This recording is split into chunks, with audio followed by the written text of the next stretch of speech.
So you've named your latest release, All Things Bright and Beautiful. Mm-hmm. So why is there so much crying in the world? That's a great question. I sort of prefer to kind of wake up every morning and sort of taint my outlook by saying there's so much good in this world. There's so much beauty around each of us. Sometimes the trick is really just to see it. And so, I feel like if you can kind of live by that sort of motto, I think it can ultimately kind of brighten your overall outlook. Is that a spiritual thing for you? Is that something that your parents sort of jammed into you when you were like 3 years old and you went, always look at the bright side, Adam. Always look at the bright side.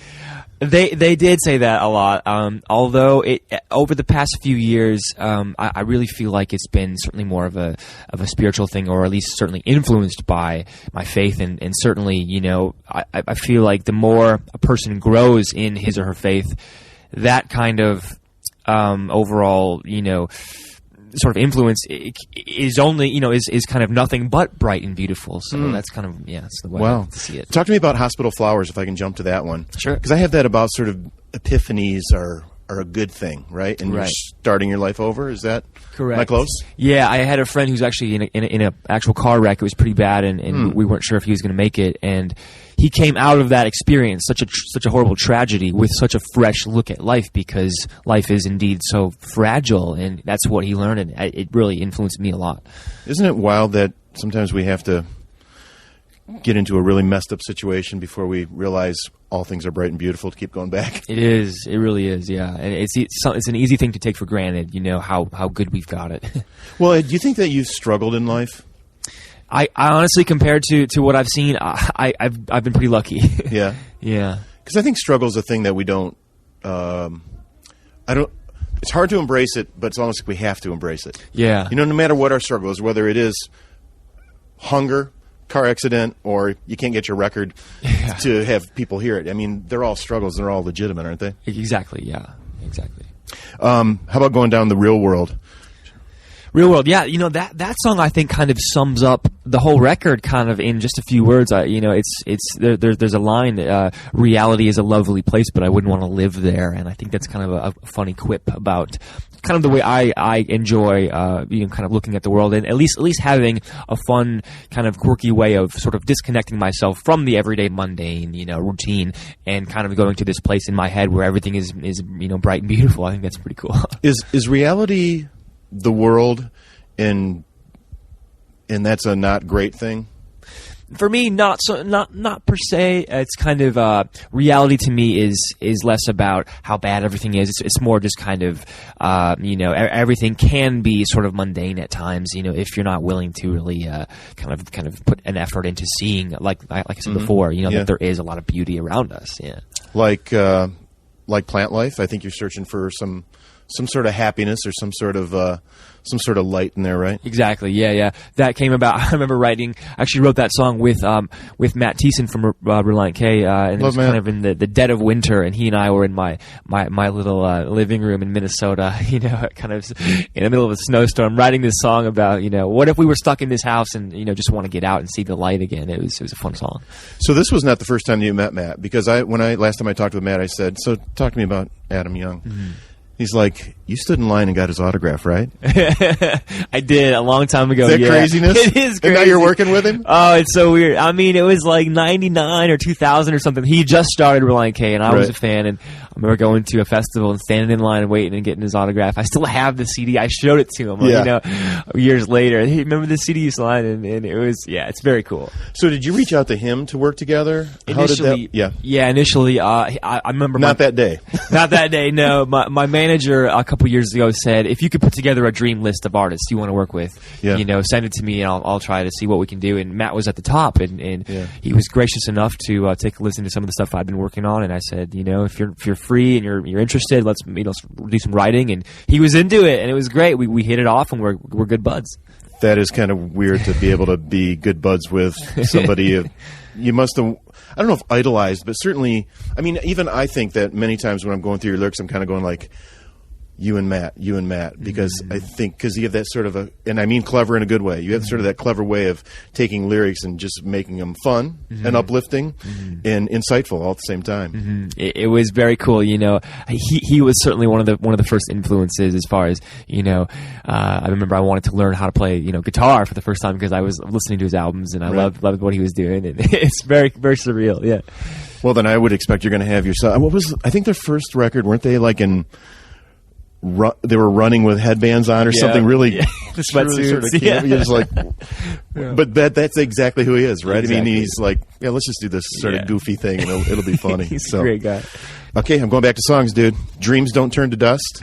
I think it's a lot about trying to turn your life around and really find out who you're meant to be. Yeah.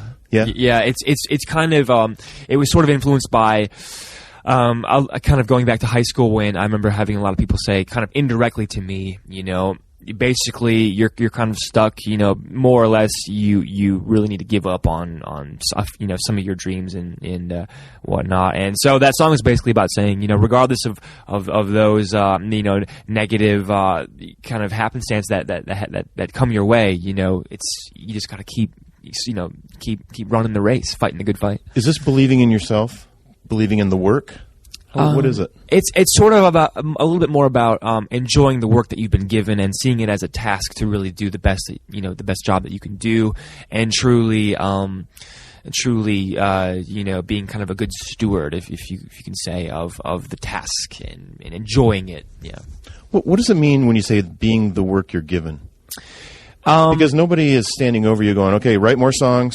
Right. You know, because you have to have X amount of songs by the end of the week and then you can get your paycheck. Right. More so about taking kind of the innate passion that you've got and really giving it your all, you know, rather than kind of doing, you know,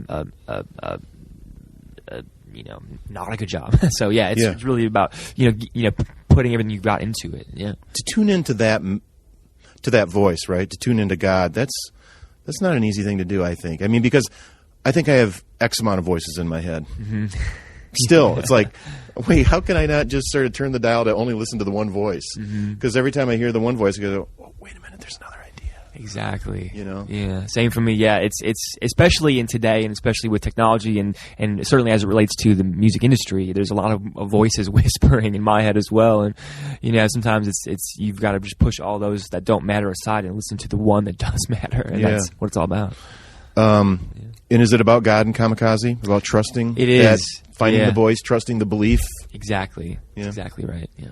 That basically sums it up. Okay, well then why am I even interviewing you? I'll just go back and got it all figured out. Yeah, right. No, I'm just kidding. So, well then I'll jump to the other track on the record is, again, more God stuff. I think in Galaxies about keeping you in following, because that to me is sometimes the hardest thing, is when you see something that you know and continue on straight toward it. Yeah, exactly. That song. There's actually a kind of 30-second prelude before that song. It's a little track called January 25th, 1986. It was about 6 months before I was born. It was about the terrible Challenger disaster in '86, and while I was obviously not there to see it, my parents always spoke of it, and that idea of, I remember thinking, what if I were the flight commander of that ship and it went up and I were taken from, in a split second, taken from reality into eternity? What would I say for my life and how would I answer for myself? And that therein fueled the following track, Galaxies, which is basically, me saying to God, if I'm standing face to face with you, I'm gonna lay it all out and say right now, you're the only North Star that I'm gonna follow, come what may. I'm going to ask you about Alligator Sky, and then but talk to me about that song, because I've got an idea of where you're coming from in the whole realm of this music thing. So talk to me. Sure. That song is, as far as a title, it's kind of quirky, and that was what I was going for, something very sort of ambiguous. And there's these two disconnected words that I think when they're put together, they create this imagery that's interesting. And an alligator sky, if someone said, what is an alligator sky? That's a tough thing to answer, because the song is very scaly. It's very scaly. Yeah. The song is basically kind of therein reflecting back to the idea that, there's a lot of good and bad and bizarre things headed your way in each of our lives. better to wake up and embrace whatever's coming, be it crazy or weird or scary or anything in between, and just embrace it and say, I'm gonna take it on, and I'm not gonna shy away from it. I'm gonna take it like a man and really really stand strong. Yeah. I guess what I'm sensing from all your lyrics that I've been through and all your songs is it seems like you are like a floating observer of whether that is underneath or above or within. Is that how you try to approach songs when you're writing? Is trying to see Seattle from a different angle? You know what I mean? I mean, I've never heard it said like that, but yeah, it really truly is kind of the idea of looking at it from a distance. Just like you said, I think that's very compelling because I think it gives you sort of another perspective. And it's funny, talking about Seattle as kind of an example. 2 or 3 years ago, I was writing these songs, and I'd written this song about Seattle, and I had never been there because at the time I was stuck in the Midwest, and I was working a job I didn't like, and I was very much writing music as an escape. So Seattle was the farthest place away from me, and I thought I'm going to write a song about this place because I haven't been there, so there's my reason. And a few years later, I was there, and all these places. Suddenly, I'm writing about all these places I'd never been, and then a few years later, I'm there, and so I feel like I could kind of write the same songs again from a different perspective because they're so different. They're not better or worse; they're just different. So in that way, yeah, it really is an interesting take on the world. Yeah. Yeah. Well, I mean, whether you're deep beneath the blue waves, as you say in that song, or you're an albatross, or I mean, I love the lines: "Take me above your light, carry me through the night, hold me secure in flight, sing me to sleep tonight." I mean, I love that idea, right? Thank you. Yeah, it's because you want to get away and you want to discover more. Is that why you write a song like that? It is, yeah, and that's very much coming from my very kind of humble roots. Very small town. Always, in high school, I feel like everyone feels this, but can't wait to get out and can't wait to go see the world. I remember just writing songs, as kind of vehicles to allow me to escape from the everyday, mundane thing, and yeah, that's where a lot of that comes from. I think somehow in another life you would have been Bill Nye the Science Guy. I think that's probably right. You know what I mean? Because you do write a lot about nature too. You use nature and you use animals. You use all that. Sort of things that we can't build, as imagery in your songs. That obviously on purpose, but is that because you're one to go out and lay and look at the clouds and sit in a tree? And I've always been that guy, yeah. And it's a funny, I feel like rather than write songs about how bad the world is or about how, everything's going wrong and I can't do anything about it. Certainly there's a place for those, but for me, I've always felt so uplifted and or I should say so inspired as a listener when I hear something that is uplifting. And so if I had a message to send out to the world, it would be, to try to uplift. So that's your responsibility? That's your work you've been given? Exactly. Right. Yeah, I feel like if I can play a show or put out a record and somebody feels uplifted and they feel like they can be better or they feel like they can, see this beauty that is everywhere, then my job is done. Yeah. Yeah. Do you worry about caving in? That's me segueing into a song called "Cave In." Thank you very much. But do you worry about that still? I mean, do. Once in a while. I mean, obviously you say we want to uplift and everything, but the back end of that is when you're teetering at the edge of the wrong side of the pool. Exactly. Yeah. There's a danger always, and so it's good not to be oblivious to that. Yeah. But And I wanted to ask you about the line "When cold integrity keeps me wide awake." That's kind of a quirky line. It's a pretty deep line, dude. And it's one of those things where it's a Matt Thiessen type line, right? It's quirky and clever and deep. And go ahead. Sorry. It is. No, don't mean to throw Matt all over your stuff. No, it's okay. It's okay.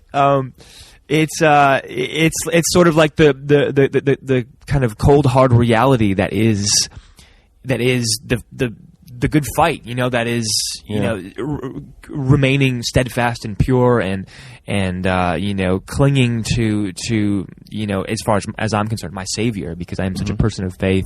That line is it's sobering, making sure that you're on the right path, like Cave In really suggests, tie my handlebars to the stars so I stay on track is a line. Yeah. Is that why Fireflies comes after it? Because the world is so confusing in that way, but there is this realizing God's so completely awesome. Yeah. Yeah, basically, yeah, that was definitely influenced by that song, Fireflies. Yeah, just, there's so much. I could keep coming back to the word beauty because there's so much around, and it's like everywhere you look, it's everywhere. I'd like to make myself believe that planet Earth turns slowly. That one kind of came out of nowhere. That line is basically saying, if I could slow down the world.